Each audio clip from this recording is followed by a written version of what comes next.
Matin Sud Radio, 7h-10h, Maxime Liédo. Il est 7h50 et rendez-vous comme chaque matin avant 8h en cette période de fête avec la France qui bosse. Bonjour Karine Fraissinet. Bonjour. Merci beaucoup d'être avec nous ce matin. Vous êtes infirmière libérale et kinésiologue du côté de Villefort en Lozère. Comment ça se passe dans une telle période? Est-ce que c'est un peu comme dans d'autres métiers? C'est le rush de la fin d'année avec les épidémies, les maladies qui reviennent régulièrement cette période-là? C'est la course? Mais la course, là, pas vraiment, parce que pour l'instant, nous, en tout cas en Lozère, on n'a pas d'épidémie bien présente. C'est les soins courants, en fait, du quotidien, à part que les tournées sont modifiées parce que certaines personnes partent en famille, d'autres reçoivent de la famille, donc du coup, on décale des passages, on intercale.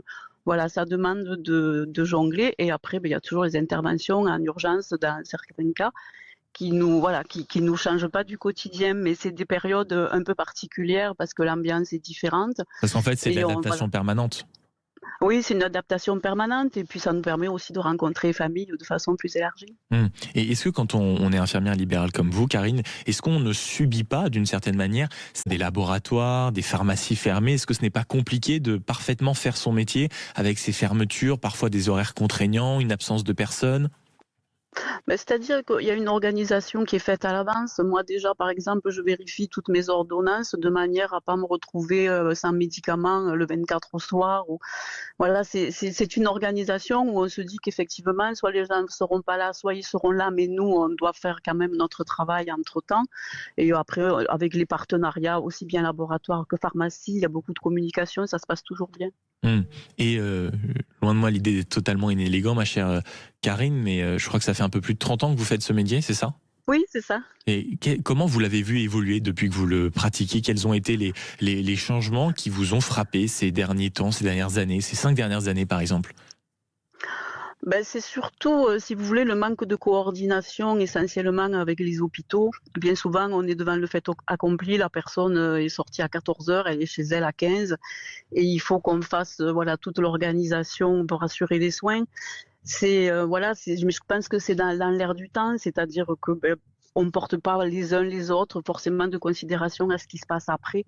Et c'est vrai que nous, en étant à domicile et en faisant avec, entre guillemets, les moyens du bord, quelquefois, c'est pas évident. Et c'est ce qui a changé, qui est le plus impactant depuis quelques années, c'est ce manque d'humanité, en fait, alors qu'on fait de l'humain.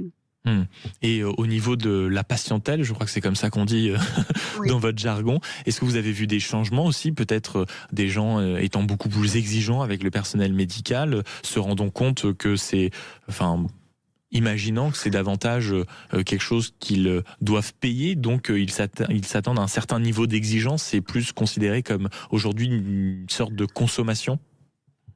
C'est-à-dire que pour l'instant, on a quand même beaucoup de pathologies qui sont prises en charge à 100%, où les gens, en fait, n'ont pas forcément d'action directe sur le fait, justement, de payer le soin.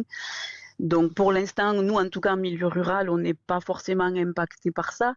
Mais ensuite, oui, c'est vrai qu'à un moment donné, il faudra quand même se poser cette question de l'exigence des soins par rapport aux besoins. Mais pour l'instant, nous, on n'est pas vraiment impacté par ça. Bon, en espérant que ce métier connaisse des périodes un peu plus réjouissantes avec des rémunérations un peu plus élevées et peut-être des journées qui s'allègent. Merci beaucoup Karine Fraissinet d'avoir été avec nous, infirmière libérale et kinésiologue à Villefort du côté de la Lozère.